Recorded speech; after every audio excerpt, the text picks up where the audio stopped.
starting with stocks, right? Anyone has any doubt? अभी तक जो भी पढ़ा, bond valuation, fixed income securities. हाँ, वो नहीं समझ आए, ठीक है. तो इस क्लास के बाद 10 मिनट रुक जाना, आई टेल यू, ठीक है. और बॉन्ड के अंदर एक रह गया इम्यूनाइजेशन हमारा strategy, that also will discuss अगले क्लास में. अभी will start with stocks. So how many of you do invest in stocks? Okay, 1 2 3 4 4. How many of you have an account at least? On which platform? On Grow and Angel. Okay, on Upstocks, Upstock, Zerodha, on SBI Security. So you have brought it through SBI. Anyone else? And how many of you don't have an account? Have never traded, have never bought anything? Mutual, stock, anything? सबने करा मतलब सबका? You haven't. अच्छा. Any specific reason?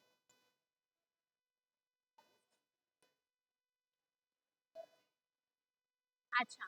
Any one of you do intraday as well? Okay. You do intraday. On what basis? Technical analysis. And long term, on which basis? Qualitative. ठीक है. So stocks को हम 3 parts में divide कर देते हैं पहले.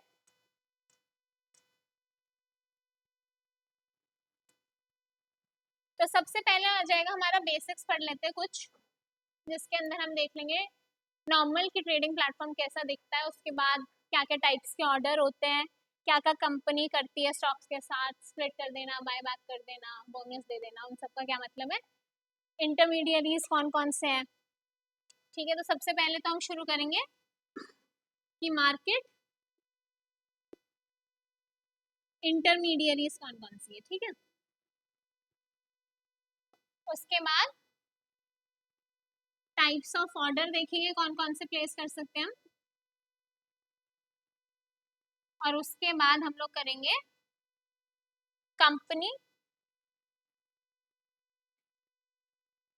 Actions. ठीक है, सेकंड पार्ट होगा हमारा फंडामेंटल एनालिसिस. फंडामेंटल एनालिसिस को हम 2 पार्ट में डिवाइड करते हैं. एक होता है हमारा क्वालिटेटिव और एक होता है क्वांटिटेटिव. ठीक है, तो हम किसी कंपनी का एनुअल रिपोर्ट लेंगे, उसको पहले तुम लोग पढ़ के आना. उसके अंदर हम लोग क्या क्या पढ़ते हैं, मैनेजमेंट एनालिसिस एंड डिस्कशन, क्या कौन कॉस्ट,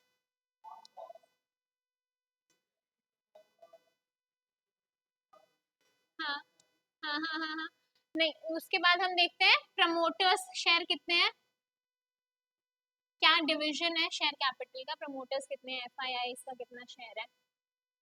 ठीक है, उसके बाद हम देखते हैं उनके कौन कौन से प्रोजेक्ट्स हैं और मैनेजमेंट ने फ्यूचर प्रोस्पेक्ट्स क्या बताए हैं, फ्यूचर उनके प्रोस्पेक्ट्स एंड जो भी रिस्क है. ठीक है, क्वांटिटेटिव को हम 2 पार्ट्स में डिवाइड करेंगे. One is annual reports and other is ratio analysis. ठीक है, एनुअल रिपोर्ट्स पे we'll have P&L, balance sheet and cash flow statement. And ratio analysis के अंदर हमारे डिफरेंट डिफरेंट रेशियोज आएंगे, प्रॉफिटेबिलिटी से रिलेटेड, लिक्विडिटी से रिलेटेड. ठीक है, थर्ड है हमारा फिर टेक्निकल एनालिसिस, जो कि पूरा बेस्ड है चार्ट्स पर. ठीक है, इसके बाद एंड में हमारा आता है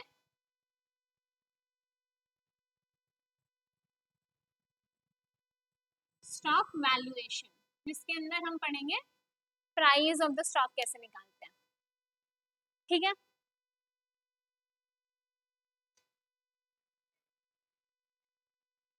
डिस्कशन। अब मार्केट इंटरमीडियरीज कौन कौन इन्वॉल्व होता है, जब हम एक ट्रांजैक्शन करते हैं, स्टॉक खरीदते हैं, बेचते हैं, कौन कौन इन्वॉल्व होता है? डीपी, डिपॉजिटरी पार्टिसिपेंट, ठीक है। क्या रोल होता है डीपी का?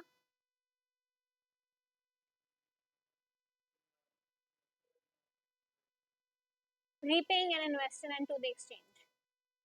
ब्रोकर क्या करता है फिर?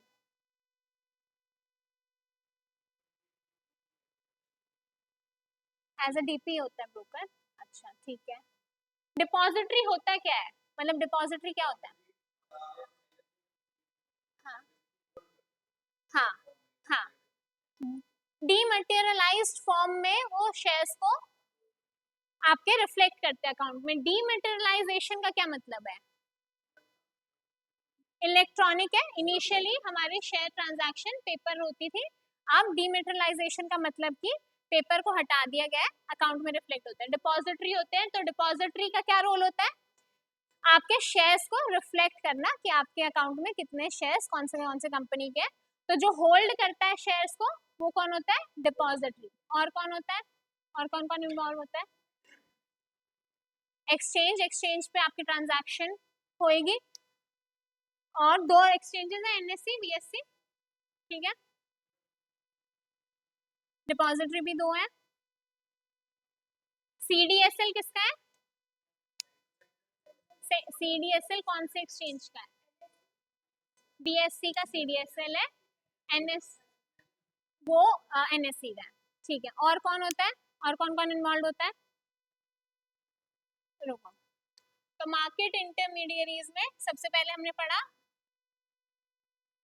डिपॉजिटरीज और एक्सचेंज और ब्रोकर।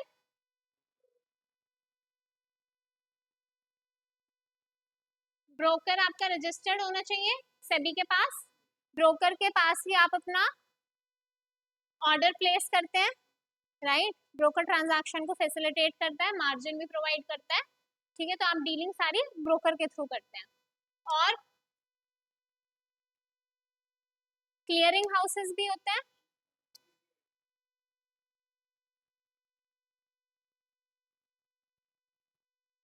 क्लियरिंग हाउस भी दो है, एक है एनएससीसीएल और एक है आईसीसीएल। आईसीसीएल आपका बीएससी का है, ये एनएससी का है। क्लियरिंग हाउसेस का क्या काम होता है?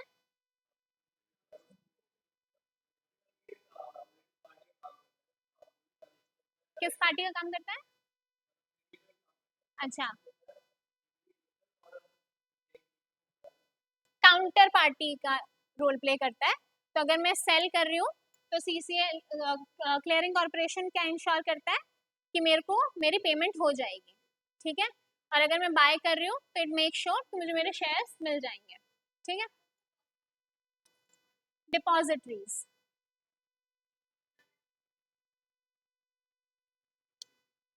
इसके अलावा एक मिनट बस, बैंक्स होते हैं आपके, आपका बैंक लिंक्ड होता है, ठीक है, बैंक से ट्रांजैक्शन होता है।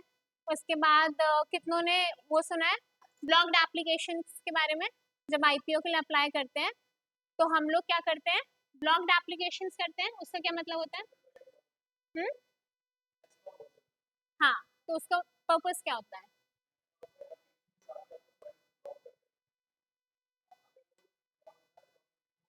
पहले क्या होता था, जैसे ही आपने आईपीओ के लिए अप्लाई किया, हाँ जी,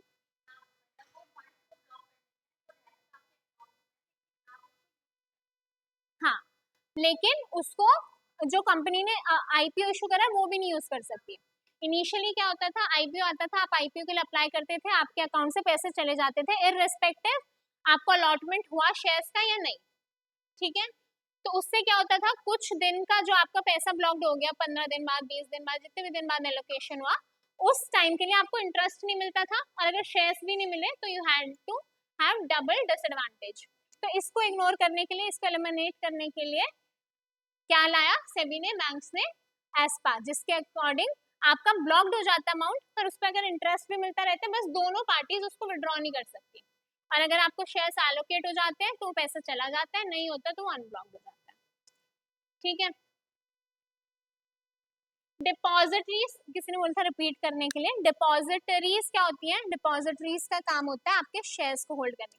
आपके दो अकाउंट होते हैं, एक होता है डीमैट अकाउंट और एक होता है trading account.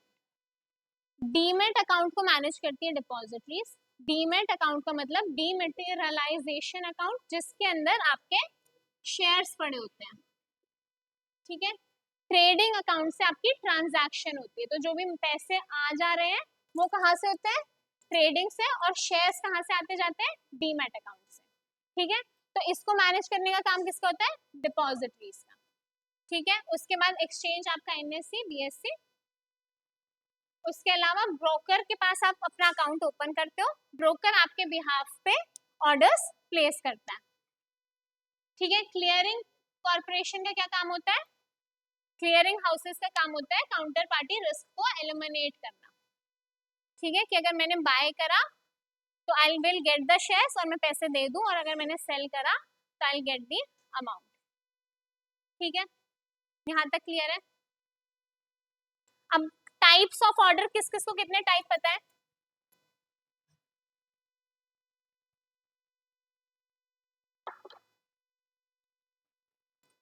Types of order किस किस को कितना पता है? लिमिट ऑर्डर होता है, स्टॉप लॉस होता है, मार्केट ऑर्डर होता है, आफ्टर मार्केट ऑर्डर होता है। आफ्टर मार्केट ऑर्डर क्या होता है?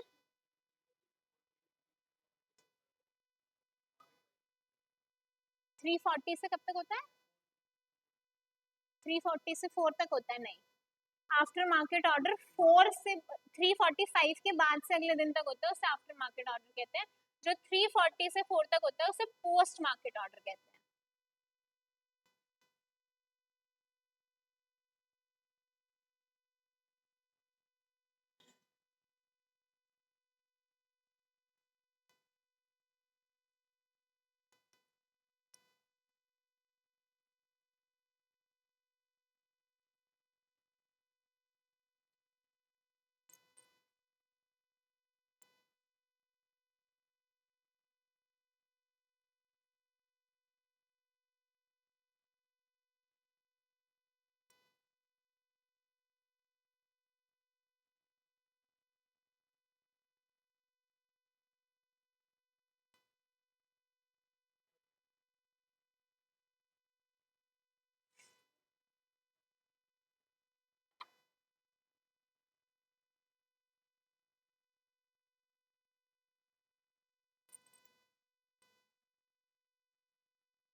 ठीक है, तो अगर मुझे HDFC बैंक बाय करना है तो ऑर्डर के अंदर सबसे पहले हमारा आता है CNC एंड MIS। CNC क्या होता है? कैश एंड कैरी, मतलब लॉन्ग। ये क्या होता है? This is cash and carry. ये होता है मार्जिन इंट्राडे स्क्वायर ऑफ। सब लोग लॉन्ग होना और शॉर्ट होना समझते हैं। लॉन्ग मतलब हमने बाय करा, शॉर्ट मतलब सेल करा स्टॉक को, ठीक है। तो मार्जिन इंट्राडे स्क्वायर ऑफ में क्या करना होता है? हमने चाहे बाय करा सेल करा, अपनी पोजीशन को स्क्वायर ऑफ करना होता है उसी दिन पर, ठीक है। तो अगर मैंने सेल करा हुआ है शेयर तो by the end of the day मुझे उसे बाय बैक करना पड़ेगा, अगर मैं MIS ट्रेड कर रही हूँ, ठीक है। कोई सेल क्यों करता है? मैं शॉर्ट क्यों जाता है कोई शेयर पे? क्योंकि उसे एक्सपेक्टेशन होता है कि फ्यूचर में ये नीचे जाएगा, तो पहले सेल कर दिया, फिर सस्ते पे बाय बैक करके और प्रॉफिट अर्न कर दिया। बाय करता है क्योंकि उसे एक्सपेक्टेशन होती है इसका प्राइस ऊपर जाएगा, ठीक है। तो MIS का मतलब उसी दिन में करना है। CNC का मतलब लॉन्ग टर्म के लिए, मतलब जरूरी नहीं आपको आज ही स्क्वायर ऑफ करना है, आप जब चाहे तब अपना बाय एंड सेल कर सकते हो, ठीक है। अब उसके बाद इसके अंदर दो है, मार्केट और लिमिट। मार्केट का मतलब जो भी मार्केट में प्राइस चल रहा होगा उस पर ये ट्रेड एग्जीक्यूट हो जाएगा। क्या? हाँ, ये रहा ना, ये MIS है और ये CNC है। बाय डिफॉल्ट CNC रहता है, अगर MIS करना है तो यू क्लिक है, ठीक है। अब ये MIS ऑर्डर हो गया, ठीक है। मार्केट ऑर्डर प्लेस करते हैं तो मतलब जो भी मार्केट में रेट चल रहा होगा उस रेट पर वो ऑर्डर एग्जीक्यूट हो जाएगा। लिमिट का मतलब हम लोग कोई लिमिट लगाएंगे। सपोज अभी जैसे कि ये शेयर कितने पे चल रहा है? 742.6 पर, ठीक है। मुझे लगता है मुझे ये लॉन्ग टर्म के लिए बाय करना है एंड मुझे लगता है कि इसका प्राइस अभी आज नीचे जाएगा, ठीक है। मेरे अकॉर्डिंग मैं इसको बाय करना चाहती हूँ 1700 पर, ठीक है। तो एक तरीका तो ये है कि मैं मार्केट्स को देखती रहूं बार बार कि 1700 कब आ रहा है, या फिर मैं एक अलर्ट लगा दूं उस पर, या फिर मैं यहाँ पर लिमिट ऑर्डर लगा दूं कि जब ये प्राइस आए तब मेरा ऑर्डर एग्जीक्यूट हो जाए, ठीक है। उसको बोलते हैं लिमिट ऑर्डर। जब आप प्राइस खुद से स्पेसिफाई करते हो उसको हम लोग क्या बोलते हैं? लिमिट ऑर्डर, ठीक है। यहाँ तक क्लियर है सबको? अब तो पहले हमारा हो गया टाइप्स ऑफ ऑर्डर में मार्केट ऑर्डर, फिर हो गया limit order, then we have stop loss, ठीक है। अब स्टॉप लॉस भी नॉर्मल हो सकता है या फिर मार्केट में हो सकता, मार्केट पर हो सकता है। स्टॉप लॉस का मतलब होता है कि मैंने आज ये शेयर बाय किया, ठीक है, इतने पे मैंने बाय करा, HDFC को मैंने 1700 पे बाय कर लिया, मुझे लगा था कि ये ऊपर जाएगा, ठीक है। स्टॉप लॉस का मतलब कि मैं अपना नुकसान रोक रही हूँ। मुझे लगा था कि आज ये ऊपर जाएगा और मेरा पर शेयर 20 रुपीज का फायदा हो जाएगा, ठीक है। बट मार्केट मेरे कॉन्ट्ररी चली, ये बढ़ने की जगह इसका प्राइस गिरने लग गया, ठीक है। स्टॉप लॉस किसके अंदर होता है? इंट्राडे ट्रेड्स के अंदर। इंट्राडे ट्रेड के अंदर आपको क्या करना है? अपना उसी दिन स्क्वायर ऑफ करना है। अगर मैंने इंट्राडे के अंदर HDFC खरीदा है तो मुझे आज उसे बेचना ही पड़ेगा, चाहे मार्केट ऊपर जाए चाहे मार्केट नीचे जाए। मैंने किस एक्सपेक्टेशन पे बाय करा था कि markets will go up, but अब हुआ क्या? मार्केट्स नीचे जाने लगे। तो मैं चाहती हूँ अगर ऐसा सिचुएशन आए कि मेरे प्रोडक्शन के कॉन्ट्ररी मार्केट्स जाए तो मेरा लॉस रिटेन हो जाए। अब पता चलिए 17,400 से 1500 बच गया, पर शेयर मेरा 2400 रुपए का लॉस हो गया। तो मैं क्या चाहती हूँ कि मैं जी इस पे सिर्फ और सिर्फ 10% का लॉस ले सकती हूँ। मैक्स टू मैक्स इसका जो प्राइस है इससे 10% अगर ये नीचे चला गया तो आप मेरा ऑर्डर एग्जीक्यूट कर देना, ठीक है। मैंने क्या सोचा था, ऊपर जाएगा बट नीचे जाते तो मुझे लॉस होगा। अब ये नीचे कितना भी नीचे जा सकता है मार्केट में तो, पर मैं नहीं चाहती, मैं 10% से ज्यादा इस ट्रेड पर लॉस बेयर नहीं करना चाहती अगर मार्केट्स मेरे कॉन्ट्ररी जाती है। तो मैं क्या करूंगी, स्टॉप लॉस लगा दूंगी 10% पे कि अगर इसका प्राइस 10% से नीचे हो जाता है, गिर जाता है, तो आप इसको मेरे साइड से बेच के मेरा पोजीशन स्क्वायर ऑफ कर देना। किस किस में क्या था, लिमिट में, लिमिट में लिया था। लिमिट में मैंने क्या बोला था, इतना पहुंचे तब बाय कर लेना। लिमिट सेल के लिए लगा सकते हैं ना, उसमें हम स्क्वायर ऑफ के लिए नहीं लगा रहे, ये हम स्क्वायर ऑफ के लिए लगा रहे हैं। लिमिट हम लगा रहे हैं कि हमें बाय या सेल इस प्राइस पे करना है, ठीक है। वो प्राइस आया, उसने बाय कर लिया। अब मैंने सोचा था कि इस प्राइस पे बाय करने के बाद ये ऊपर जाएगा, ठीक है। तब मैंने क्या लगा, पर ये उल्टा जाने लगा, ठीक है। जब ये उल्टा जाने लगा तो मैंने लॉस लगाया, मुझे घाटा होने लगा ना, तो मैंने अपने लॉस को स्टॉप कर दिया कि 10% से नीचे मैं इस पे लॉस नहीं लूंगी। अगर ये 15% गिर गया, 20% गिर गया, 10% जैसे ही आए ये मेरी तरफ से इसको बेच देना। आया समझ? अब आप कह रहे हो, अब आप क्या कहना चाह रहे हो कि मैं इस पे लिमिट लगा दूं? हाँ, यू आर सेइंग कि मैंने 7400 खरीद लिया, फिर मैं स्टॉप लॉस की जगह ही उस पर लिमिट ऑर्डर लगा दूं।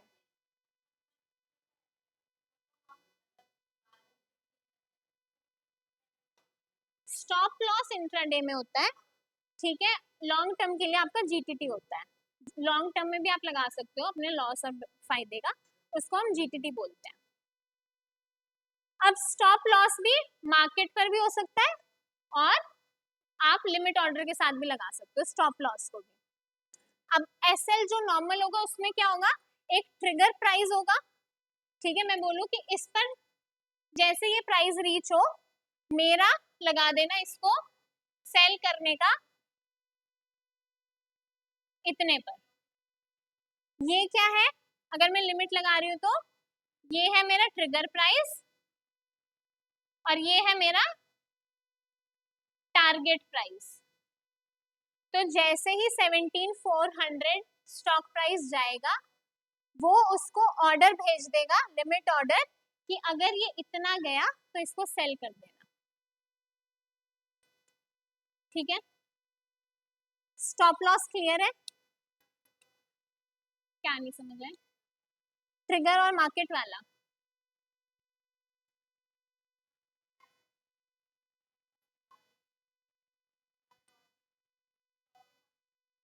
हाँ। तो स्टॉप लॉस का वही मतलब होता है, प्रॉफिट कब होगा, जब ऊपर जा रहा है मार्केट, वो बेचेगा तब जब 10% गिर जाएगा।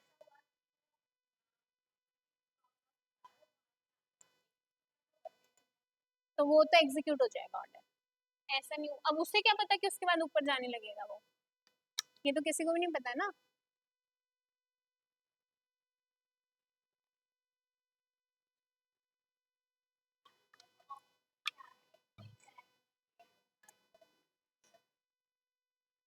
क्विक का मतलब ये छोटी सी विंडो दिखाएगा। रेगुलर, ये रेगुलर के अंदर रेगुलर ट्रेड होगा।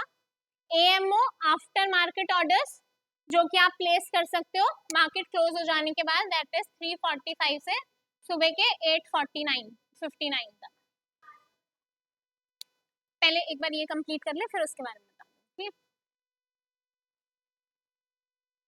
उसके बाद हमारा बच गया, अब स्टॉप लॉस तो हम इंट्राडे में लगा सकते हैं। लॉन्ग टर्म के लिए लगाना हो, जब हमने सीएनसी लिया है और उसमें हमें स्टॉप लॉस लगाना हो, तो उसे हम बोलते हैं GTT, that is good till trigger, ठीक है। ये वाला अच्छा आपने पूछा था ना स्टॉप लॉस का।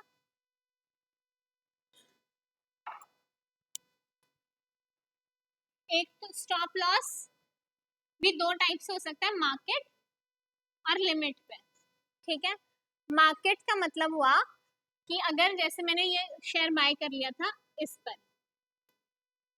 मैंने कहा कि मेरा मैक्सिमम इससे 10% नीचे चला जाए, तो सपोज दैट इज 1700, मैं सिर्फ अप्रोक्सीमेटली 1700 मेरा क्या हो गया, ये है मेरा ट्रिगर प्राइस। हाँ, ये हमने खुद सेट करा है। ट्रिगर प्राइस मैंने सेट कर लिया। अगर मैं मार्केट लगा रही हूँ तो क्या होगा, जैसे ही प्राइस ट्रिगर हुआ और मार्केट ऑर्डर एग्जीक्यूट हुआ, उसके बीच में भी कुछ फ्लक्चुएशन आ सकता है, 2-4 रुपए कुछ भी फ्लक्चुएशन हो सकता है। मार्केट में क्या होगा, मार्केट ऑर्डर पे इस पर ट्रिगर होगा, जो मार्केट में उस टाइम रेट चला उसी पर वो ऑर्डर एग्जीक्यूट हो जाएगा। मे बी यही चल रहा हो, मे बी कुछ 1-2 रुपए का ऊपर नीचे हो गया, ठीक है। तो मार्केट में वो मार्केट पर ट्रिगर भी हुआ और एग्जीक्यूट भी हो गया। सिर्फ स्टॉप लॉस लिमिट वाले में क्या होगा, इस पर ट्रिगर होगा, मैं कहती हूँ इस पर ट्रिगर हो, पर तुम इस पर बेचना मत। बेचना कम, मैं थोड़ा और देखना चाहती हूँ मार्केट को, हो सकता है मैं बीच में कैंसिल करना चाहती हूँ, मुझे लगता है कि अभी इतना ट्रिगर हो गया बट इसके बाद ऊपर चले जाएगा, मैं कहूँगी ट्रिगर इतने पर हो, पर मेरा तुम भेजना कितने ऑर्डर पे, मेरा टारगेट प्राइस क्या है 1690 पर। तो जैसे ये प्राइस ट्रिगर होगा, ये अपनी तरफ से ऑर्डर एग्जीक्यूशन के लिए भेजेगा कि जब ये इतने पर आए ना तो एग्जीक्यूट कर देना, मार्केट पे मत करना, ठीक है। अगर मार्केट इधर, तो मार्केट में जितना रेट चल रहा था उस पर एग्जीक्यूट हो गया, चाहे 1701 चल रहा था, चाहे 16, हो सकता है एकदम प्लमेट कर गया, उससे 80 चला गया, कुछ भी चला गया, उस पर इसको एग्जीक्यूट कर देना। पर ये किस पे एग्जीक्यूट करेगा, इस वाले प्राइस पे।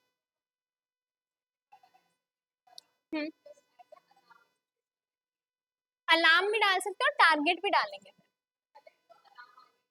हाँ हाँ हाँ, तो आप कैंसिल कर देना इतने में, तो वो इस पर एग्जीक्यूट हो जाएगा, ठीक है। यहाँ तक डाउट है किसी को?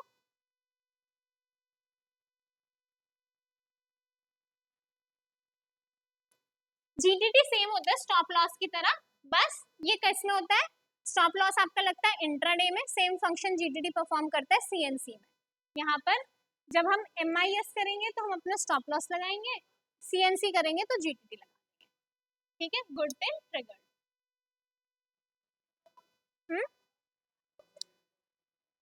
क्या, जीटीटी गुड टिल ट्रिगर्ड, जब तक वो प्राइस ट्रिगर नहीं हो जाता तब तक वो आपका वहां पे रहेगा।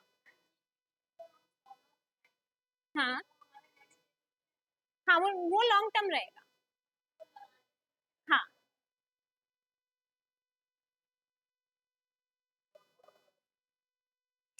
जीटीटी स्टॉप लॉस की तरह होता है बिल्कुल। स्टॉप लॉस हम कब लगाते हैं, जब हम इंट्राडे कर रहे हैं, उसी दिन हमको स्क्वायर ऑफ करना है, जब हमें अब स्टॉप लॉस क्या उसी दिन लगाया, उसी दिन के लिए वैलिड रहेगा। बट जब हम लॉन्ग टर्म के लिए कर रहे हैं और हमें तब भी अपना लॉस मिनिमम रखना है, तो हम क्या करते हैं उस केस में जीटीटी लगा देते। तो जीटीटी सिर्फ उस दिन के लिए नहीं रहता, जब तक वो स्टॉक आपके पास रहेगा उस पर जीटीटी लगा रहेगा, वो एग्जीक्यूट हो जाएगा। अगर आपका लॉस जा रहा है और आपने कहा इतना ही लॉस रखना है इसका, तो फिर वो वहां पर एग्जीक्यूट कर देगा। हाँ, चेंज कर सकते हैं, चेंज कभी भी कर सकते हैं आप, स्टॉप लॉस को भी चेंज कर सकते हो जब तक एग्जीक्यूट नहीं हुआ, जीटीटी को भी चेंज कर सकते हो।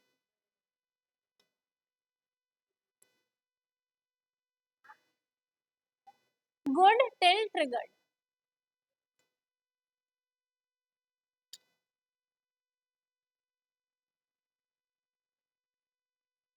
अब यहाँ पर जब आप लगाते हो, पहले उसके लिए यू शुड हैव अ, आपके पास स्टॉक होना चाहिए, उसी पे लगा सकते हो। मैं इस पे ट्रेड नहीं करती, मैं ग्रो पे करती हूँ, तो इसलिए इसमें अभी कुछ भी पोर्टफोलियो में है नहीं। तो जो भी आपने बाय कर रखा है उस पर आपको वो ऑप्शन दिख जाएगा सीएनसी के अंदर, ठीक है। आप उसके ऊपर जाओगे तो आप उसको वहां पे लगा सकते हो। हाँ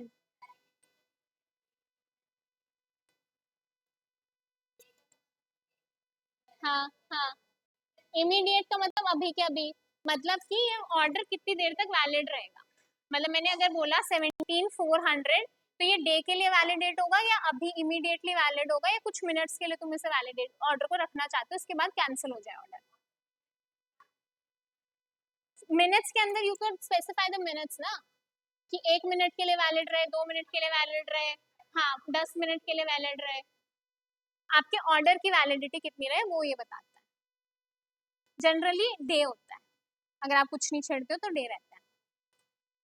तो ये रेगुलर हो गया। एएमओ होता है आफ्टर मार्केट ऑर्डर, जो कि जब मार्केट बंद हो जाती है तब आप प्लेस करते हो, विच इज 3:45 से अगले दिन के। अब ये 3 तरह के होते हैं देखो ऑर्डर में से। एक तो आपका रेगुलर ऑर्डर होता है, 4 हो गए वैसे। एक होता है आपका प्री मार्केट ऑर्डर, एक होता है फिर पोस्ट मार्केट ऑर्डर, एक होता है आपका आफ्टर मार्केट ऑर्डर, और एक आपका रेगुलर है, ठीक है, जो आप मार्केट के ड्यूरिंग लगा रहे हो। एएमओ अगर आपने रेगुलर टाइम पे लगाया, दैट इज 9 to 3:40 तक लगाया, तो वो ऑटोमेटिकली कैंसिल हो जाएगा। एएमओ आप उस ट्रेडिंग टाइम पे नहीं लगा सकते। एएमओ कभी लगा सकते हो? मार्केट क्लोज हो जाने के बाद, ठीक है। प्री मार्केट ऑर्डर कब लगता है? 9 से 9:15, 9:08 तक होता है वैसे, 9:08 तक होता है। 9 से 9:15 हम बोलते हैं प्री मार्केट ऑर्डर, बट 9 से 9:08 तक आप ऑर्डर प्लेस कर सकते हो। 8 से 15 तक उसका मैचिंग और एग्जीक्यूशन चलता है, ठीक है। तो बेसिकली ऑर्डर प्लेस तो सिर्फ आप 8 मिनट कर सकते हो। उसके बाद पोस्ट मार्केट आपका होता है 3:40 से 4 तक, ठीक है। और ये किस पे होता है? क्लोजिंग प्राइस पे, जो भी उस दिन का क्लोजिंग प्राइस था उस पर आप वो शेयर ले सकते हो या बेच सकते हो।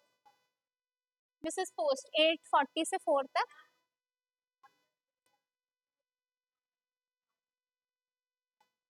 कितने बजे लेते हो?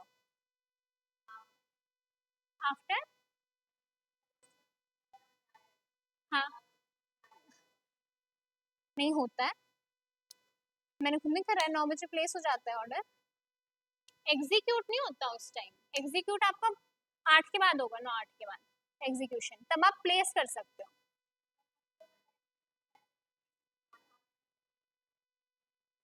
आप प्राइस उसको स्पेसिफाई करोगे ना कि अगर मुझे बाय करना है तो इस प्राइस पे विल बाय। जब हम बाय करने लगते हैं तो क्वांटिटी और प्राइस हमसे मांगता है ना, तो उधर ही अभी जैसे इधर बाय किया वैसे उधर आएगा कि मार्केट पे करना है कि लिमिट पे करना है। सेल प्लेस एन ऑर्डर, अगर मार्केट पे करना है तो मार्केट में जो भी उस टाइम चला एग्जीक्यूशन के टाइम प्राइस उस पर एग्जीक्यूट हो जाएगा। लिमिट करा तो वो उतने पे एग्जीक्यूट करेगा। और रेफरेंस के लिए you can see the closing price of the previous day. हाँ, ये पोस्ट मार्केट ऑर्डर है। क्या? प्री मार्केट पोस्ट मार्केट उनके लिए होता है जो उस, मतलब अगर आप अवेलेबल नहीं हो उस टाइम पे, आप वर्क करते हो कहीं पे, मतलब जैसे कि सपोज करो गवर्नमेंट एम्प्लॉइज हैं, they are not allowed to trade during their working hours, है ना। तो वो लोग क्या करेंगे? वो पहले या बाद में प्लेस कर देते हैं ऑर्डर्स को। जो एक्टिवली मार्केट में ट्रेड नहीं कर सकते, ये उनके लिए होता है, ठीक है। एएमओ बेसिकली उनके लिए होता है। उसके बाद आइसबर्ग तुम लोगों के लिए रेलेवेंट नहीं है, ये उनके लिए होता है जो इंस्टीट्यूशनल बायर्स और सेलर्स होते हैं। तो जब वो लार्ज क्वांटिटी में सेल करते हैं कुछ भी, तो आइसबर्ग क्या करता है? छोटा छोटा तोड़ के ऑर्डर को भेजता है, ठीक है, जो इंस्टीट्यूशनल बायर्स होते हैं, ताकि एकदम से मार्केट में फ्लक्चुएशन ना हो और प्राइस ऊपर नीचे ना चला जाए। तो आइसबर्ग के अंदर वो टुकड़ों में जाता है ऑर्डर, लार्ज बल्क ऑर्डर जो होता है। आफ्टर मार्केट ऑर्डर, हाँ 3:45 से अगले दिन के 8:59 तक। पोस्ट इज 8:40 to 4, बस 4 बजे के बाद नहीं प्लेस कर सकते post order, post market order नहीं। एएमओ तो आप प्राइस बताओगे, उस पर एग्जीक्यूट होगा नहीं होगा नहीं पता। इधर जब आप पोस्ट मार्केट ऑर्डर प्लेस करोगे, ये मैंने लिखा इधर है, मैं बता इसी का रही थी इसको, ये क्लोजिंग प्राइस पे होता है। हाँ 3:40 से 4। एएमओ 4 बजे के बाद ना, अब यहाँ पर मैं एएमओ अभी मैं प्लेस करूंगी तो अभी होगा ही। अच्छा आज तो संडे मार्केट वैसे ही बंद होगा। एएमओ मैं यहाँ पे प्लेस करके और छोड़ दूंगी, पर मैं उसको 4 बजे के बाद ही प्लेस कर सकती हूँ। अगले दिन जब मार्केट खुलेगा, एग्जीक्यूशन तो उसी टाइम पे होगा, एग्जीक्यूट नहीं होगा अभी। फायदा ये है ना कि जो रेगुलर नहीं कर सकते, अब जैसे कि suppose I am a government employee, है ना, suppose I am a government employee, so I can not trade from Monday to Friday from my working hours. 9 to 5 से मैं ट्रेड नहीं कर सकती, सो मैं क्या करूंगी, मैं एएमओ 5 बजे के बाद एएमओ लगाऊंगी और उसको छोड़ दूंगी।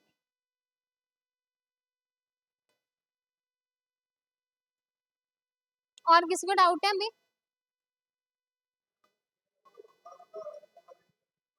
क्या?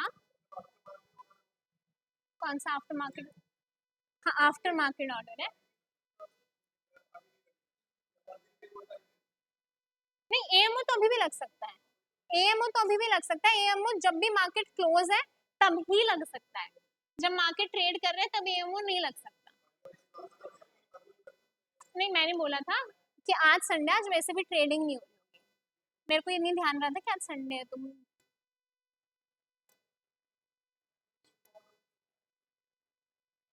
और किसी को कोई डाउट है अभी? क्या?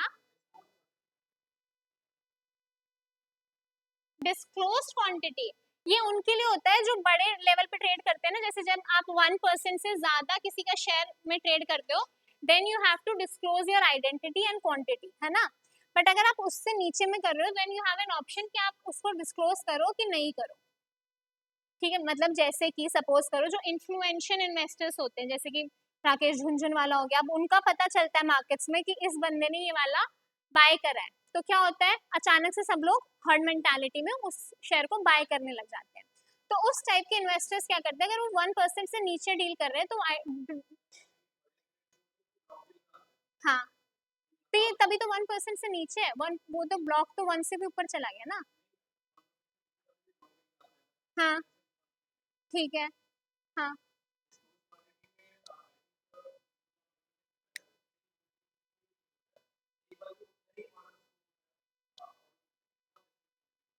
हाँ हाँ हाँ।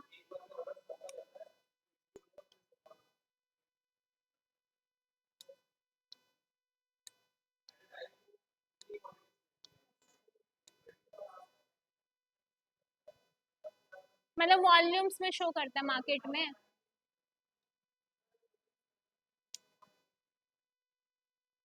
अच्छा यू सेइंग कि दिस इज आल्सो स्टैगर्ड वे में जाता है।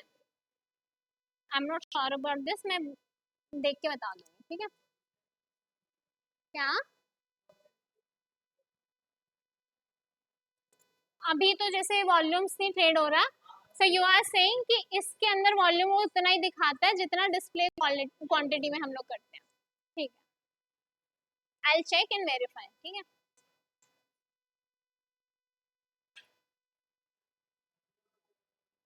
क्या? रेगुलर सर, जो अभी पहले कर रखा था वो रेगुलर था।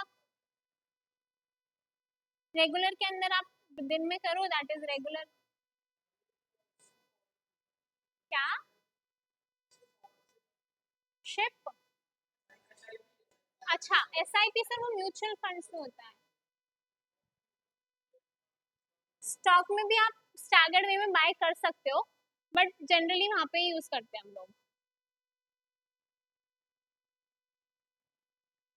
सिस्टमैटिक इन्वेस्टमेंट प्लान होता है वो। हाँ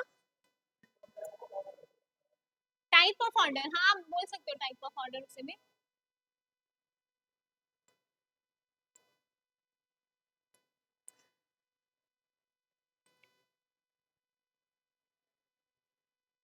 अब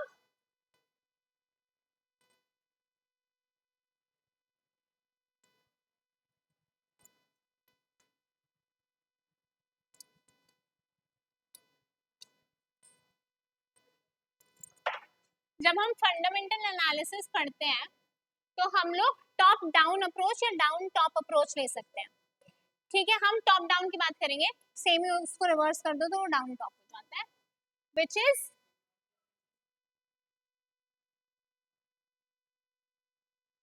ठीक है EIC, जिसके अंदर E is your economy, this is industry and this is company. ठीक है, फंडामेंटल एनालिसिस का मतलब हम उसके फंडामेंटल्स पढ़ रहे हैं. अच्छा, फंडामेंटल और टेक्निकल में हम क्या डिफरेंस देखते हैं, मतलब कब हमें टेक्निकल करना चाहिए और कब हमें फंडामेंटल करना चाहिए.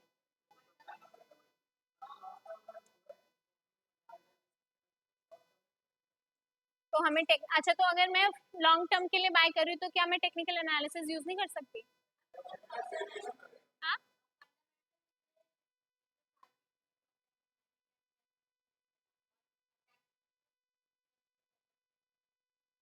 ठीक है. तो मतलब अगर मेरे को लॉन्ग टर्म बाय करना है तो फिर मैं टेक्निकल एनालिसिस ना देखूं, तो तब क्यों देखते हैं? हाँ, तो fundamental analysis we use for what to buy and technical analysis we use for when to buy, कब खरीदे. ठीक है, फंडामेंटल कंपनी के फंडामेंटल्स को मेजर करता है, टेक्निकल मार्केट सेंटिमेंट्स को मेजर करता है. ठीक है, तो जब हमें लॉन्ग टर्म बाय करना है, लॉन्ग टर्म भी नहीं शॉर्ट टर्म भी अगर हमें बाय करना है, इट डिपेंड्स. अगर इंट्राडे है तो obviously you can not do fundamental analysis, it's a long analysis. But हमें किसी भी कंपनी में जनरल रूल ये बोलता है before investing in any company हमें उसका फंडामेंटल एनालिसिस करना चाहिए. अब इसके अंदर सबसे पहले आता है EIC, तो हम क्या देखेंगे, टॉप डाउन, मतलब सबसे पहले देखेंगे इकोनॉमी को.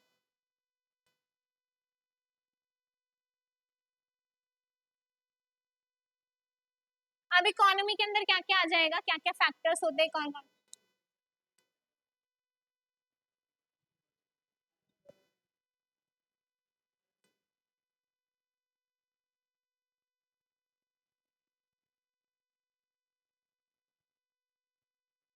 Unemployment, exchange rate, currencies exchange rate, और टैक्स, गवर्नमेंट पॉलिसीज, मतलब मोटा लिख दो, गवर्नमेंट पॉलिसीज एंड रेगुलेशंस, और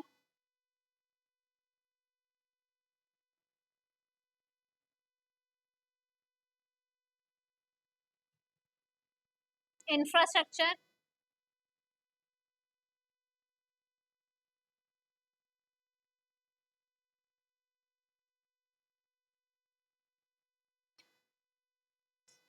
अगर जीडीपी अच्छा है किसी का इकोनॉमी का, तो मतलब क्या होगा, जीडीपी अच्छा होने से लोगों के पास ज्यादा डिस्पोजेबल इनकम होगी, खर्च करने के लिए पैसा ज्यादा होगा, तो हर प्रोडक्ट की डिमांड ज्यादा होगी.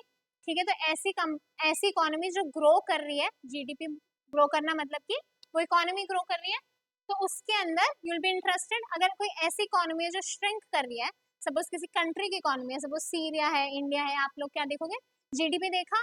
अब सीरिया में यू विल नॉट इन्वेस्ट क्योंकि उनका इकोनॉमी इज श्रिंकिंग, तो वहां पे नहीं इन्वेस्ट करोगे. तो पहले हम क्या करते हैं, एक ब्रॉड इन्वेस्टर है तो पहले इकोनॉमी को देखना शुरू करते हैं कि कौन से कंट्री का इकोनॉमी इज मोस्ट प्रॉस्परस.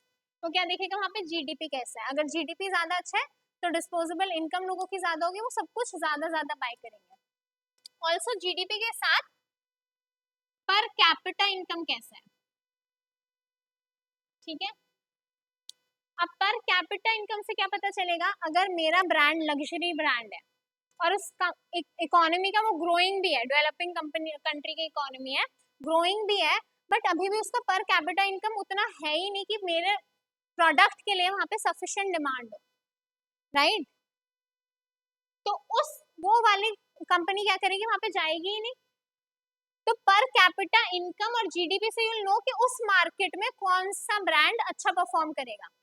अगर बहुत ही लग्जरी ब्रांड इंडिया में लॉन्च हो जाता है और लोग बाय ही नहीं करते और वो यहाँ पे लिस्ट होता है, तो उसका स्टॉक नीचे जाना ही जाना है, राइट.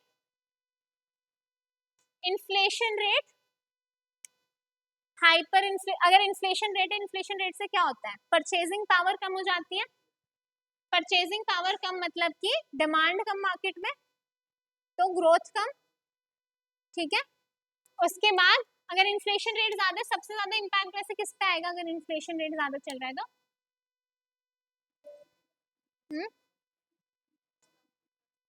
इन्वेस्टमेंट कम करेंगे। मैं पूछू किस टाइप की फर्म्स पे, नाउ यू आर इवैल्यूएटिंग कि मेरे को किस टाइप की फर्म में इन्वेस्ट करना है। फाइनेंशियल सेक्टर पे इन्फ्लेशन का नहीं होगा, फाइनेंशियल सेक्टर पे इंटरेस्ट रेट का होगा।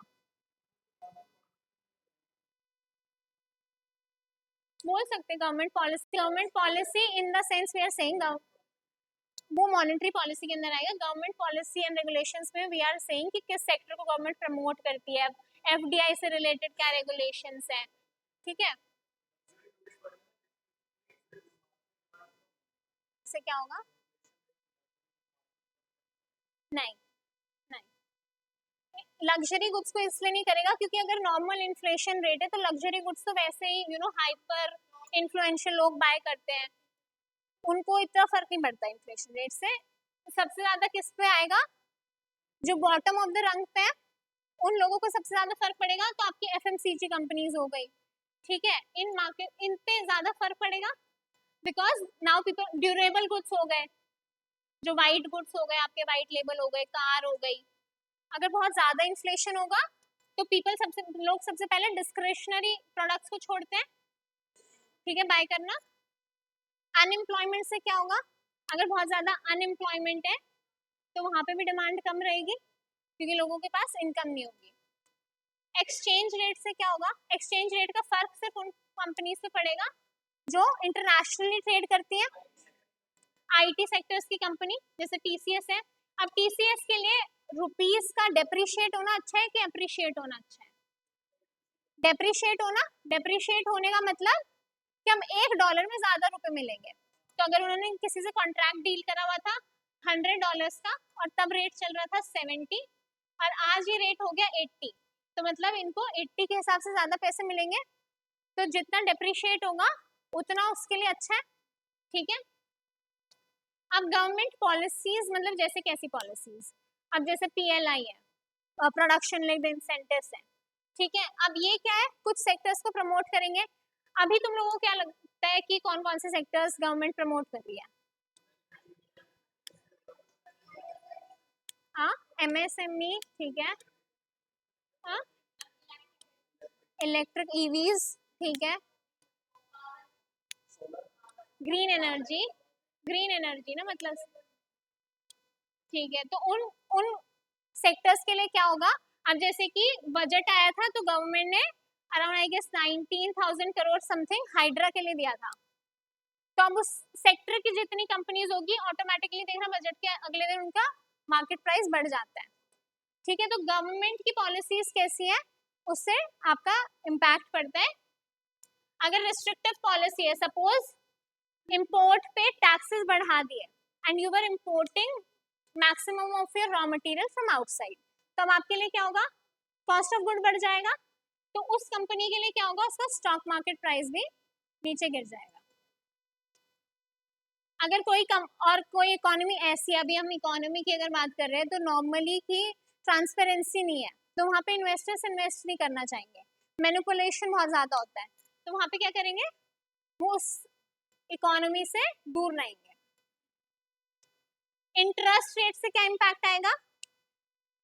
अगर इंटरेस्ट रेट इंक्रीज हो जाता है तो कंपनी और लोगों दोनों के लिए महंगा हो जाएगा पैसा, तो कंपनी के लिए उनका कॉस्ट इंक्रीज हो जाएगा और फॉर पीपल उनका डिस्पोजेबल इनकम कम हो जाएगा। अगर मतलब मैं कार लेने वाली थी और तो मैं लोन लेकर कार लेती, पर्सनल लोन, अब उस पर इंटरेस्ट रेट बढ़ गया तो मैं नहीं लूंगी, तो कार की डिमांड भी कम हो जाएगी, राइट। इंफ्रास्ट्रक्चर, अगर ईवीज है, जैसे अब टेस्ला है, टेस्ला इंडिया में क्यों नहीं आ सकता? मतलब काफी इंसेंटिव्स दे दिए गए हैं, ईवीज को देख लिया जाए, क्योंकि ईवी स्टेशंस नहीं है अभी इतने इंडिया में जितना उसको अपनी सेल के लिए चाहिए। अगर सब लोग खरीदते भी है तो ईवी स्टेशन से नहीं है, चार्जिंग ही नहीं हो पाएगी, गाड़ी चलेगी नहीं तो लोग खरीदेंगे नहीं। तो ह्यूज इन्वेस्टमेंट लगेगी जो कि गवर्नमेंट के लेवल पर ही हो सकती है।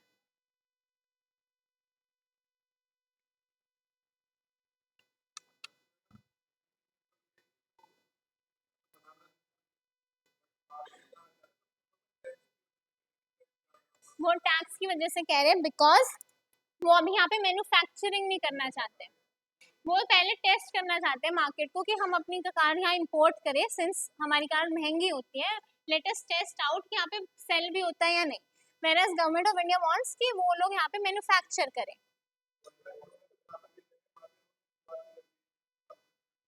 हाँ, अच्छा तो ठीक है, तो इकोनॉमी बेसिस पे दोनों को वो करते हैं। ऑटोमोबाइल के अंदर ही you have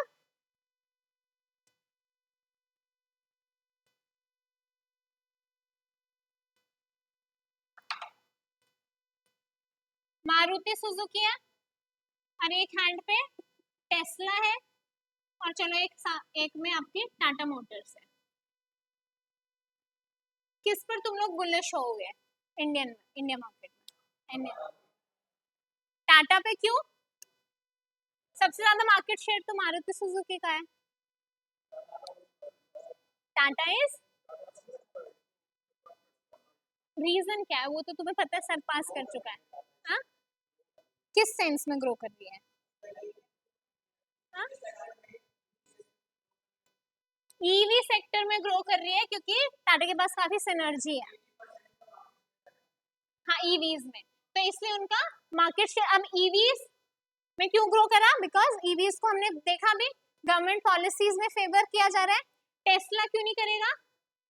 because Tesla is not suitable, अभी यहाँ पे फेवर भी नहीं किया जा रहा, मतलब फेवर तो वैसे काफी किया जा रहा है बट अभी उनके लिए सूटेबल नहीं है बिकॉज इंफ्रास्ट्रक्चर वैसा नहीं है। मारुति सुजुकी के साथ क्या है, मारुति सुजुकी अभी पीछे चल रहा है इन ईवी सेक्टर जो कि ग्रोइंग सेक्टर है, राइट? नहीं तो अगर कार्स में देखा जाए तो Maruti Suzuki is the leader. ठीक है, तो अब इकोनॉमी हमने देख लिया कि भाई इकोनॉमी से हमें क्या पता चलेगा कि हमें कौन सी कंट्री में इन्वेस्ट करना है, कहाँ की सबसे फेवरेबल पॉलिसी है, कहाँ पे हमें सबसे ज्यादा ग्रोथ के चांसेस लगते हैं। इकोनॉमी के बाद हम क्या देखेंगे? इंडस्ट्री देखेंगे।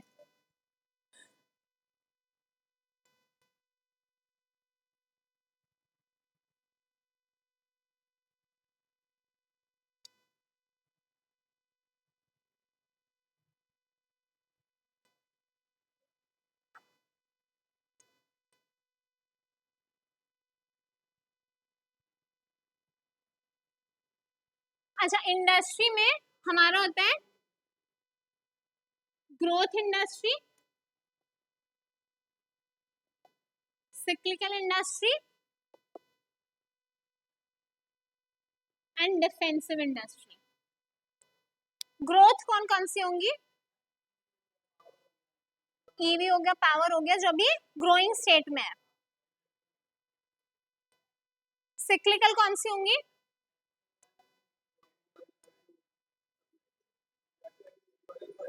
जैसे अभी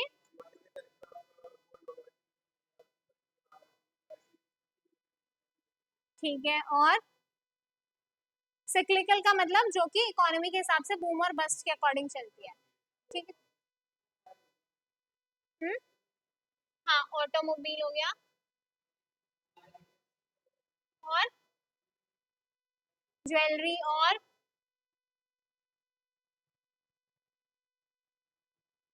स्टील हो गया।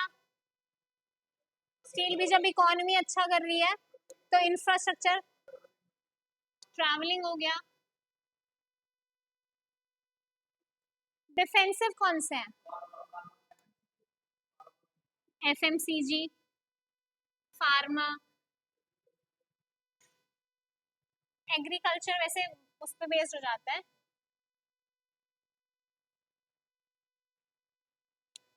डिफेंसिव का मतलब क्या होता है?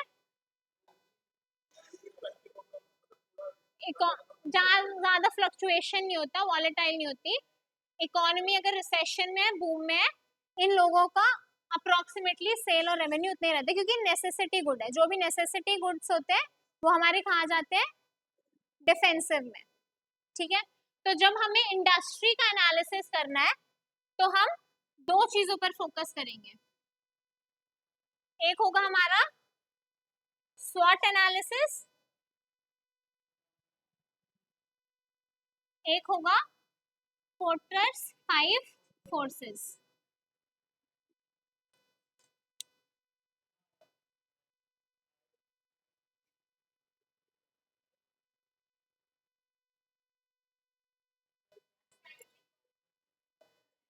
साइक्लिक होता है जो कि इकोनॉमी के हिसाब से जिनकी सेल ऊपर नीचे जाती है, तो अगर इकोनॉमी में बूम आ रखा है तो उनकी सेल्स इंक्रीज हो जाएगी। जैसे कि वाइट लेबल गुड्स हो गए, ड्यूरेबल गुड्स हो गए। अगर सब लोग इकोनॉमी में ऊपर जा रहे हैं, सबकी डिस्पोजेबल इनकम बढ़ रही है, तो लोग कार ज्यादा लेंगे, फ्रिज ज्यादा लेंगे। नॉट जरूरी नहीं है लग्जरी, लग्जरी तो सुपर रिच पीपल ही ले सकते हैं, उनको इकोनॉमी से नहीं फर्क पड़ता इतना। अब जैसे कि मुझे मारुति सुजुकी लेनी है, अब मेरा इनकम कम हुआ ज्यादा हुआ मुझे फर्क पड़ता है, जो बेसिक इंसान है। अब जो वैसे ही लग्जरी ले रहा है उसको इतना फर्क नहीं पड़ता। लग्जरी गुड्स नहीं आते सिक्लिकल में, सिक्लिकल में वो आते हैं जो तब ज्यादा बिकेंगे जब इकोनॉमी बहुत अच्छा कर रहा है। ठीक है, नॉर्मल गुड्स ही होते हैं बट नेसेसिटी नहीं होते, ना ही लग्जरी होते हैं ना ही नेसेसिटी होते हैं, डिस्क्रेशनरी होते हैं कि अगर मेरे पास इनकम होगी तो आई विल बाय इट, अगर इनकम नहीं होगी तो मैं नहीं बाय करूंगी।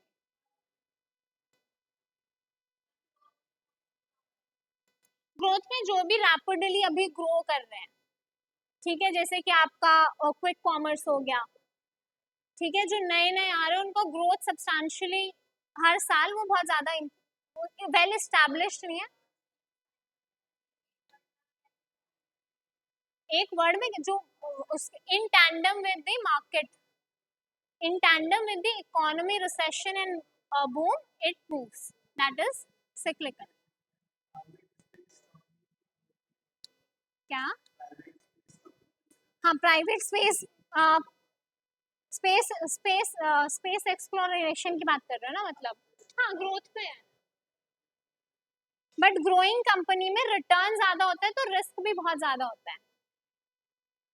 ठीक है, कि जैसे अब आपका स्पेस के अंदर R&D बहुत मेजर रीजन होता है इन्वॉल्व होने का। ठीक है, अगर आपका कर गया काम so the returns will be बहुत ज्यादा, और अगर नहीं करा तो it be a complete loss.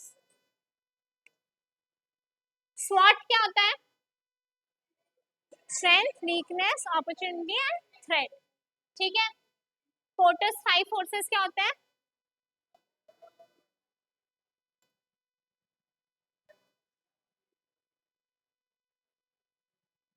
Threat to new entrance,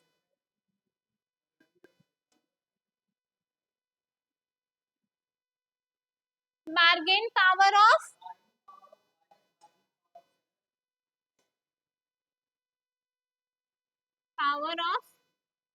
buyers, bargaining power of sellers, rivalry, क्या कंपटीशन लेवल क्या है? एक बच गया, इंडस्ट्री के। स्वॉट analysis, Porter's 5 forces, Porter's PORTERS।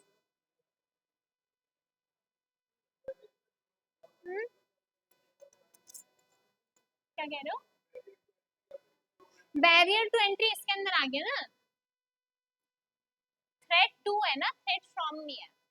Fifth is substitutes, नहीं सब्स्टिट्यूट्स अवेलेबिलिटी, कि कितना इजीली आपका प्रोडक्ट रिप्लेसेबल है। ठीक है, अब जैसे कि नेटवर्किंग कंपनीज है, न्यू एंट्रेंसेस के बैरियर टू एंट्री कितना है। ठीक है, हाँ, सब्स्टिट्यूट का मतलब कि कितना आपका प्रोडक्ट रिप्लेसेबल है। सपोज टूथपेस्ट है, कोलगेट नहीं लिया, पेप्सोडेंट ले लिया, कोई फर्क नहीं पड़ा ना, इजीली सब्स्टिट्यूटेबल है, तो उस केस में आप बहुत ज्यादा प्राइस डिमांड नहीं कर सकते। अब एक केस करते हैं, ठीक है, उसके अंदर you will have to do स्वॉट analysis and Porter's 5 forces. Threat to new entrance, bargaining power of buyers,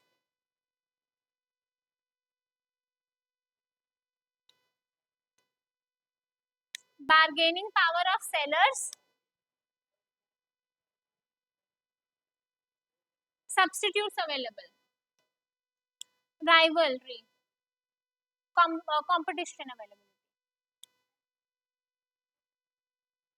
Fourth is the degree of competition.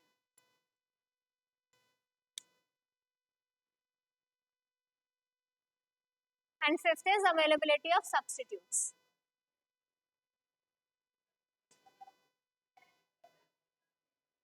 कि आपके प्रोडक्ट का रिप्लेसमेंट कितना अवेलेबल है, उसी वही सेम उसी टाइप का प्रोडक्ट.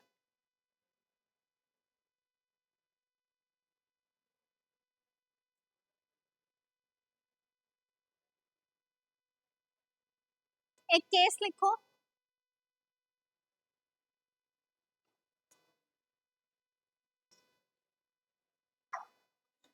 अटेंडेंस शीट किसके पास है?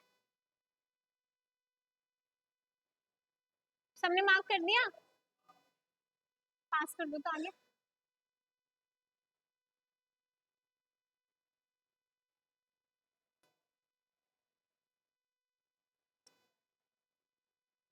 लिखो सब लोग. The fact that the pharmaceutical sector, the fact that the pharmaceutical sector outperformed the Sensex,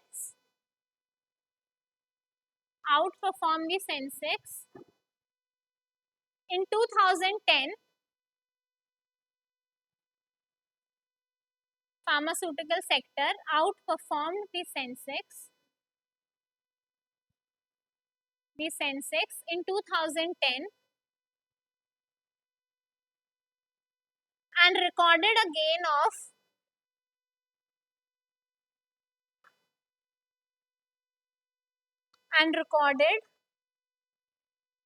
gain of above 34%. 34%, comma, making it an attractive destination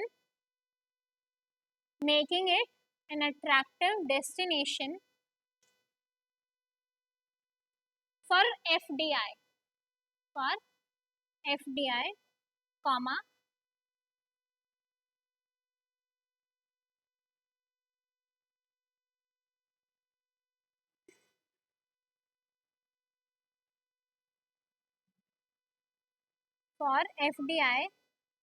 comma, has attracted the notice of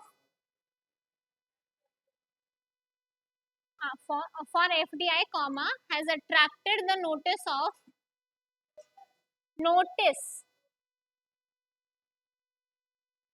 Mr. Bala Singh,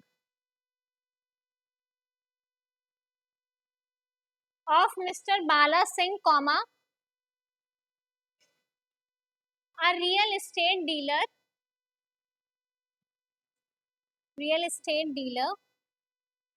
who is considering parking his profits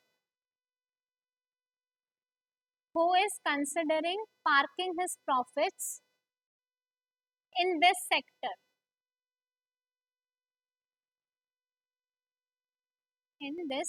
Full stop. The information he has collected on this sector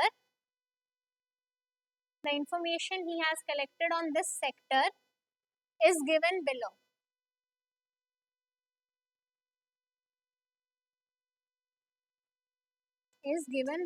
First, the Indian pharmaceutical industry was almost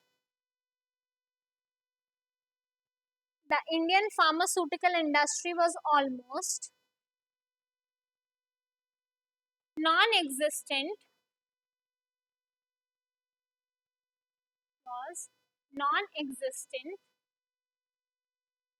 in 1970.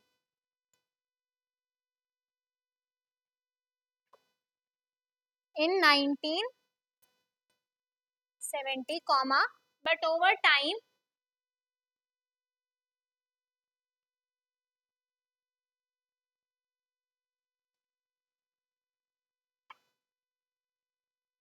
but over time it became a prominent provider of healthcare products.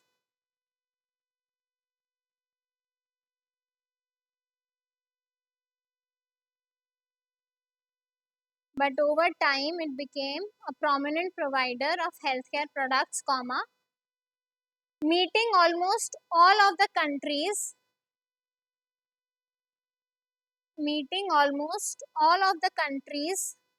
pharmaceutical needs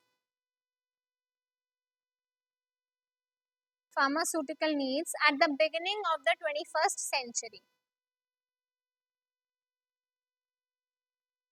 At the beginning of the 21st century, full stop. Needs at the beginning of the 21st century, full stop. More than 60,000 formulations are produced. More than 60,000 formulations are produced, comma,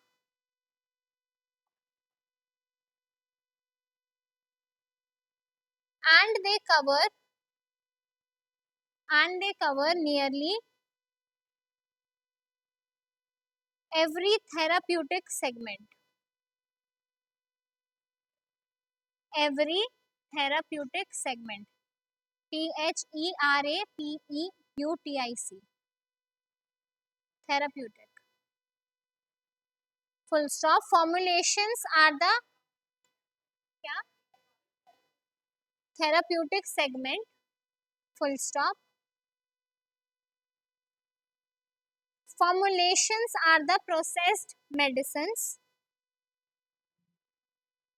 Formulations are the processed medicines. Full stop. The raw materials for the pharma industry are several organic chemicals. Formulations are the processed medicines. Full stop. The raw materials for the pharma industry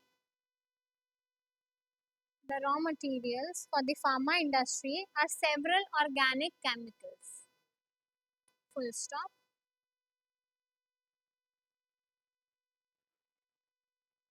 Chemicals.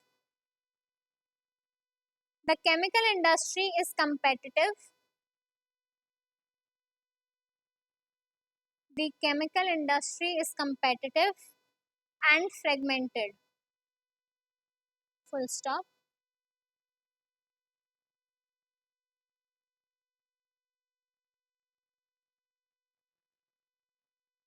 And competitive and fragmented. Full stop. Companies like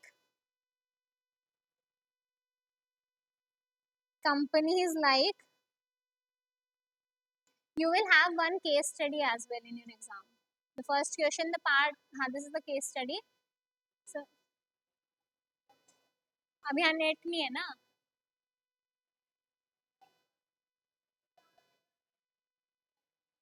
numerical almost वैसे 50-50 होगा, but numerical ज्यादा होगा. 60% तक numerical होगा. क्या? किस तरह के न्यूमेरिकल? जैसे हम लोग करेंगे वैसे ही होंगे क्लास में. नहीं, रिस्क हमने करा था, उसमें न्यूमेरिकल कर रहे थे, वो न्यूमेरिकल्स होंगे. रिस्क वाले बॉन्ड में जो हमने न्यूमेरिकल करे, बॉन्ड से न्यूमेरिकल होंगे.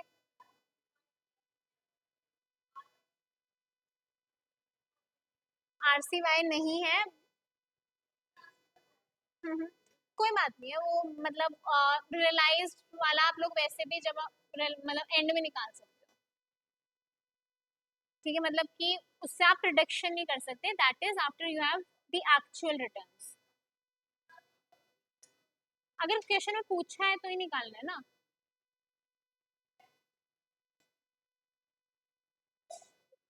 मैं भेज दूंगी RCY की क्वेश्चन. ठीक है. Companies like Andhra Chemicals,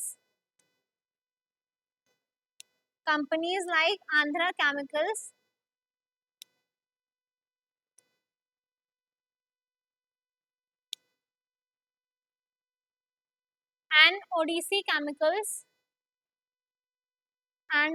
Chemicals were basically chemical companies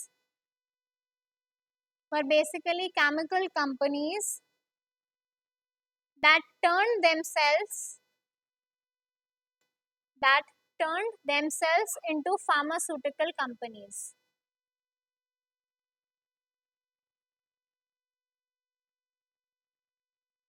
Full stop.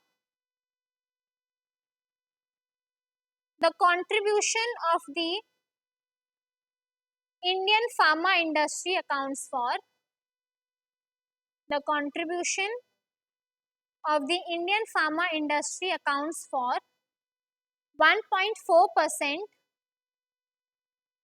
the global industry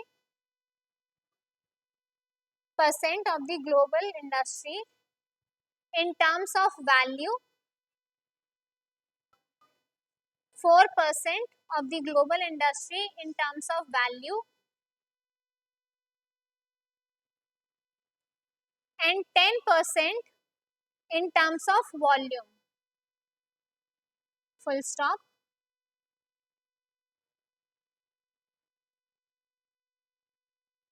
The volume of production ranks third in the world. Production ranks third in the world. Full stop.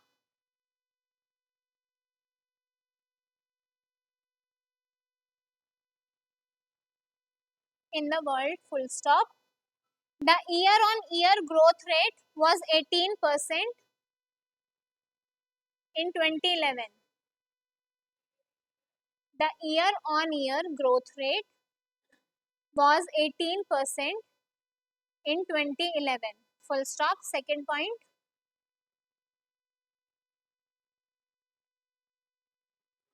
Full stop. Second point.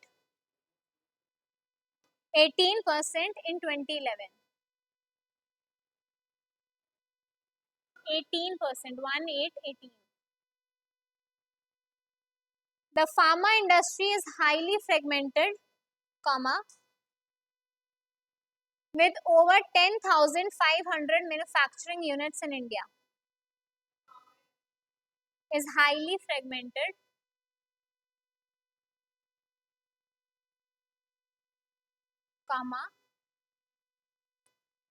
with over 10,500 manufacturing units in India. 500 manufacturing units in India. Full stop. The top 10 companies contribute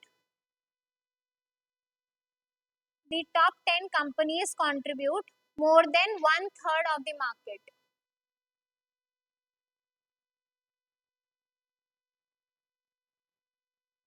The top 10 companies contribute more than one-third of the market. Full stop.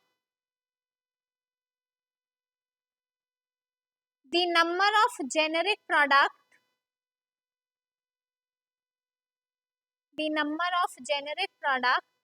manufacturers is quite large.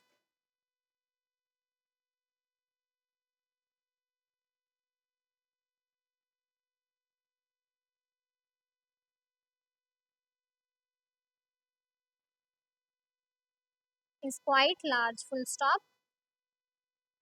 The number of foreign players investing and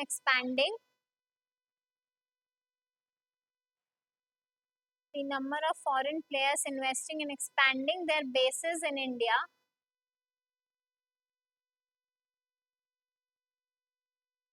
is increasing tremendously.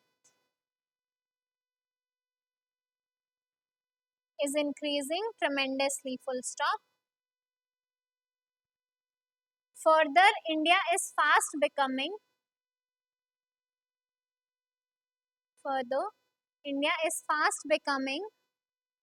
one of the biggest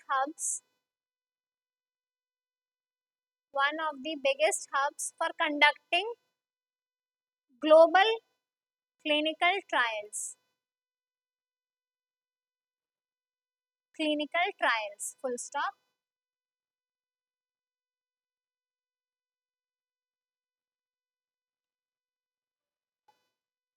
Clinical trials,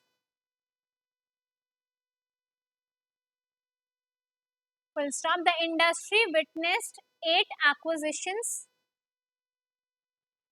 The industry witnessed 8 acquisitions and 17 collaborations in 2011. 8 acquisitions and 17 collaborations in 2011.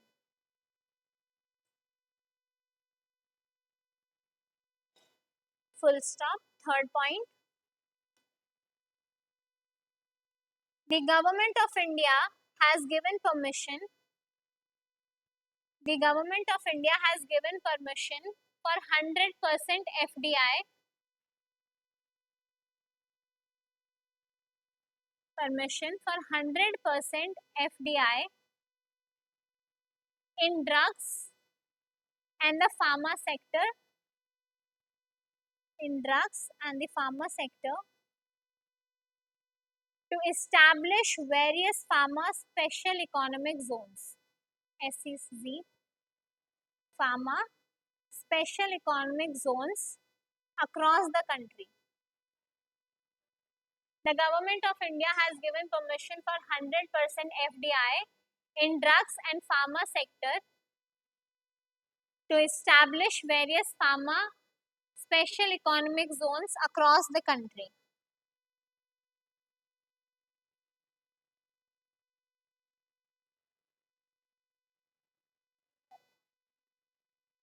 The implementation of product patents, इसके बाद एक और है. The implementation of product patents have provided product patents has provided a thrust to innovation, a thrust to innovation and research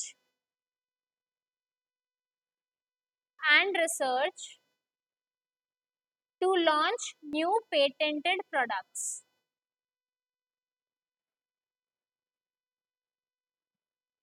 New patented products. Full stop. The expenditure incurred on R&D, the expenditure incurred on R&D by the top 5 companies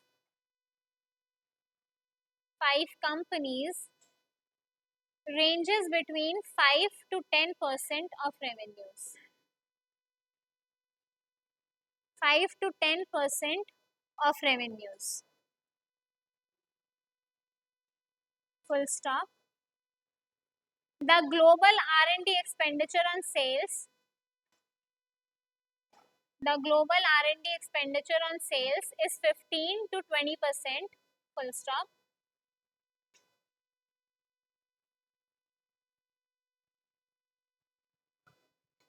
Is 15 to 20%. Full stop. Even though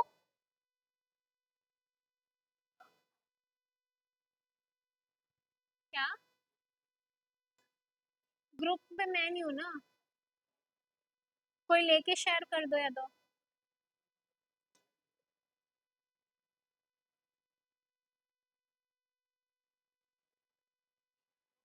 Even though skilled scientists are available,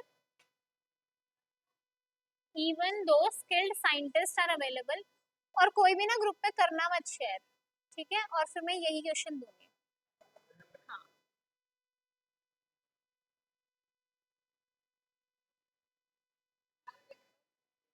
Even though skilled scientists are available for this sector,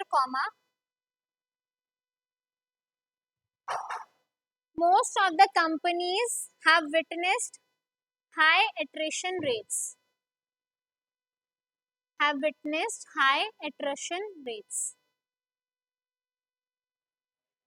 attrition rate,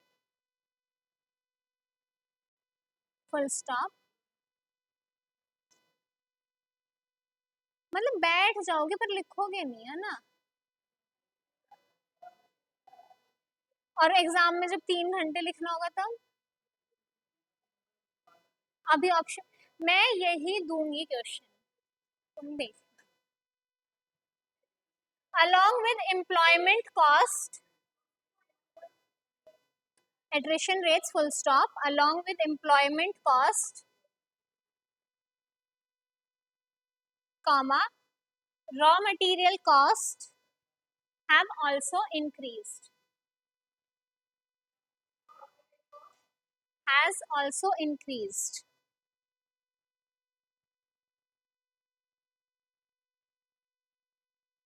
According to PwC, comma, the Indian pharmaceutical market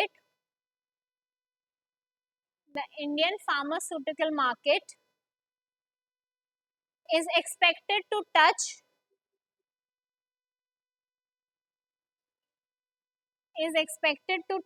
$74 billion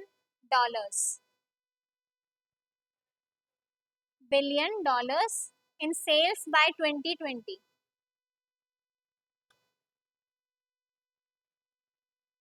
Full stop. The boom in sales is expected. The boom in sales is expected because of a large population,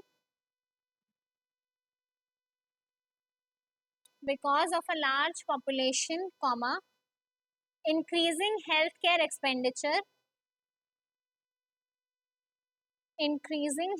expenditure, comma, growing urbanization, comma,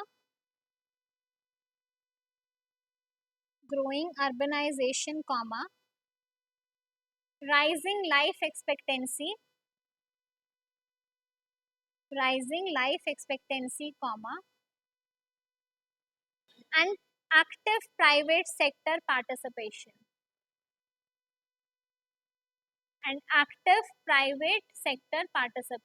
Full stop.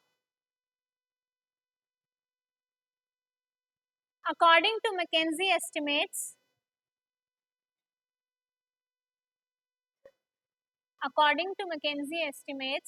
in 2025, McKinsey estimates in 2025 the Indian middle class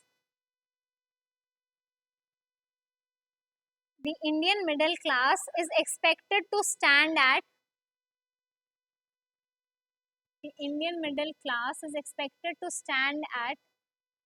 $580 million, comma, representing an annual growth of 12%.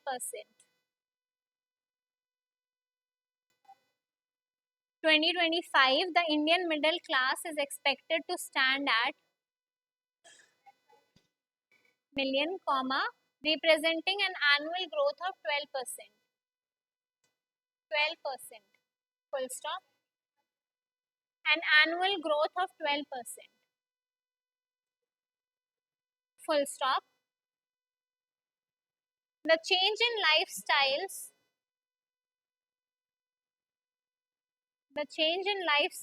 has resulted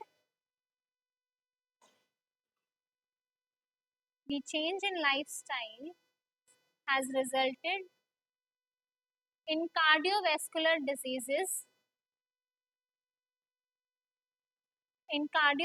diseases, comma, diabetes and depression.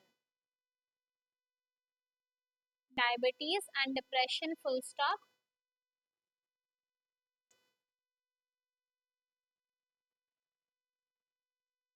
Drugs that address these complaints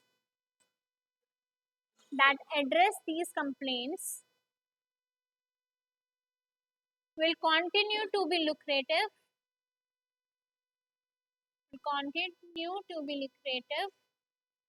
and fast growing. continue to be lucrative and fast growing. Lucrative. LUCRATIVE.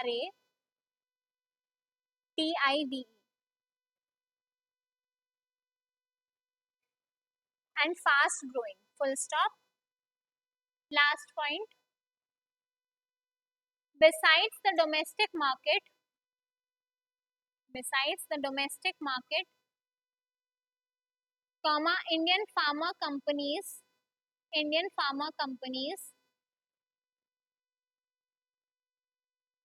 concentrates a lot on exports.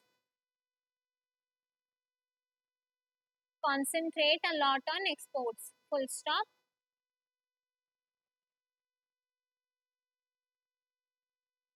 The US FDA,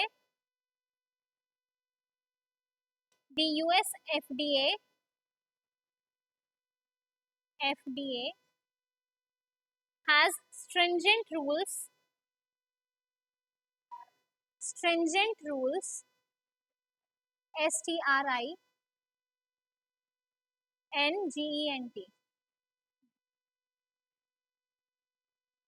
has stringent rules with respect to the inspection of manufacturing plants. With respect to inspection of manufacturing plants. Full stop. The market leaders have problems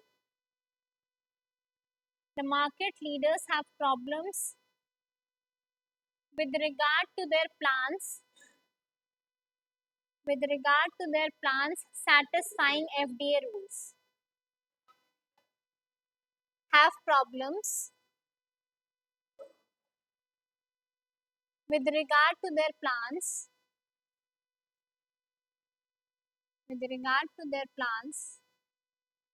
satisfying FDA rules. Full stop. Rules. Even though India is the largest supplier of generic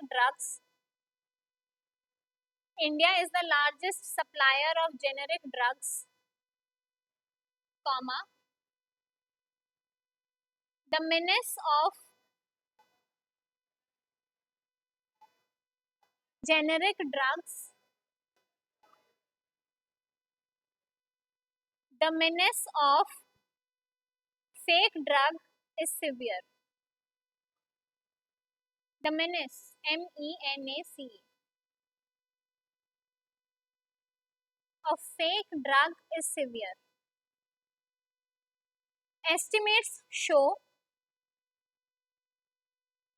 that the fakes account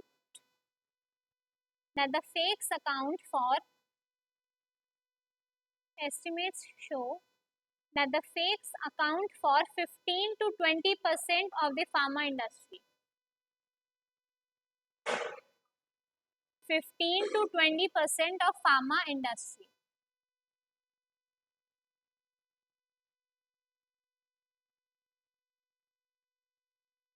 The fakes are common in cough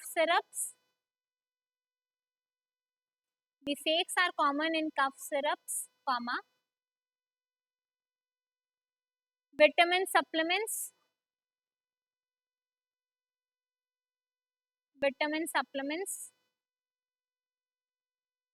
comma, painkillers,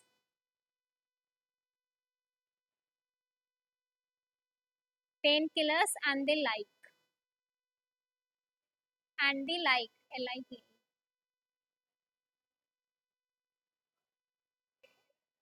The like, LIKE, like. मतलब उसी तरह के.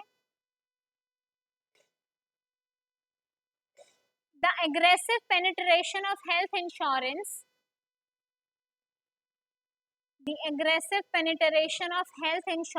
In rural and urban areas.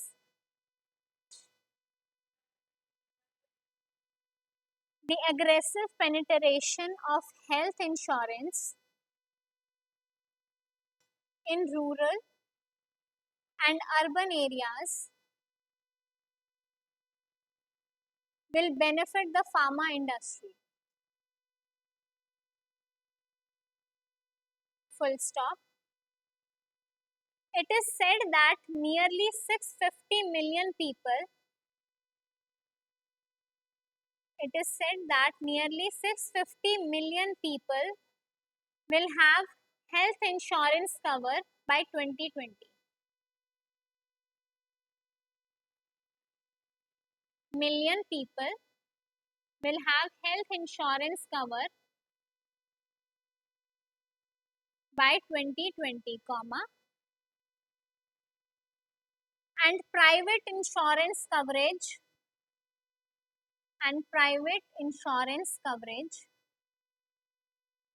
will go by nearly 15% annually,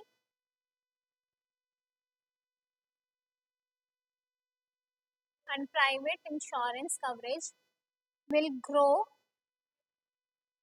by nearly 15% annually until 2020.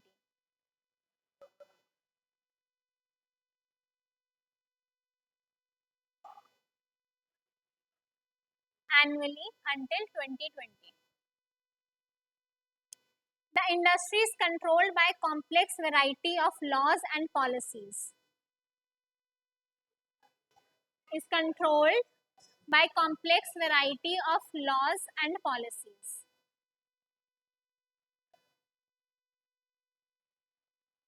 Policies.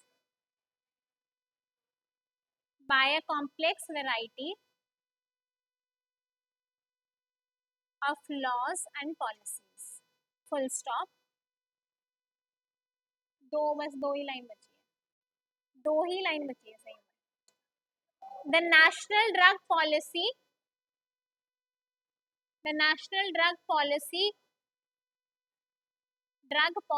comma, drug price control orders, comma, drug price control orders,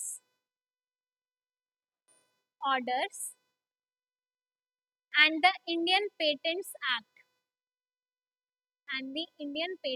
Act have a say on the industry.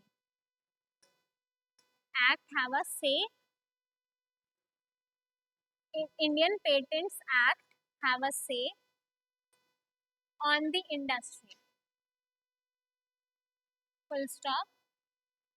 The new pharmaceutical policy aims to bring The new pharmaceutical policy aims to bring 354 essential drugs under price control.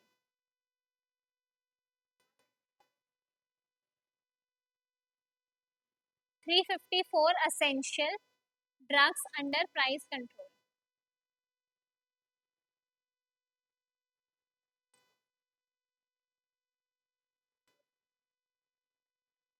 With the given information, help Mr. Bala Singh to make a decision.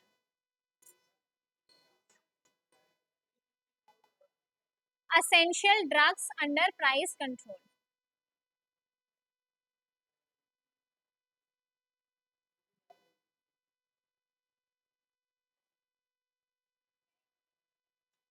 क्या? Help Mr. Bala Singh to make a decision.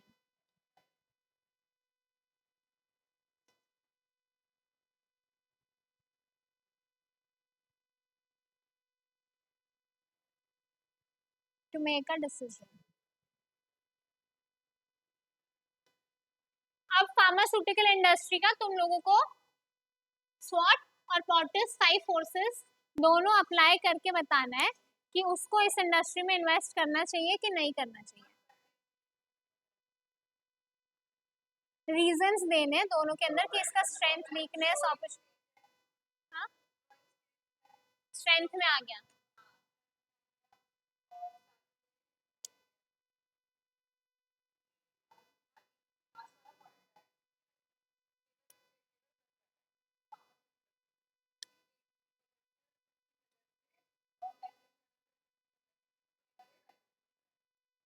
तो growing आ गया ना, you are saying growing industry है.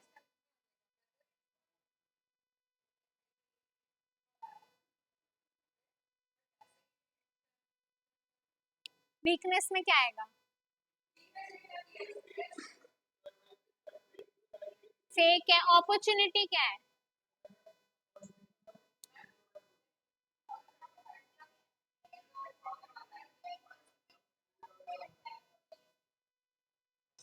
सब लोग next तक दोनों के अंदर 4-4 पॉइंट लिख के लाएंगे स्वॉट का, और पॉटर्स में आइडेंटिफाई करेंगे कि बार्गेनिंग पावर ऑफ सप्लायर कितना है, बायर कितना है। सब करने के बाद नेक्स्ट क्लास में हम लोग ये डिस्कस करेंगे और कंपनी एनालिसिस शुरू करेंगे। नेक्स्ट में will be done with company analysis and then will start technical analysis. ठीक है, और सबको 4-4 पॉइंट्स लिख कर लाने हैं। हाँ।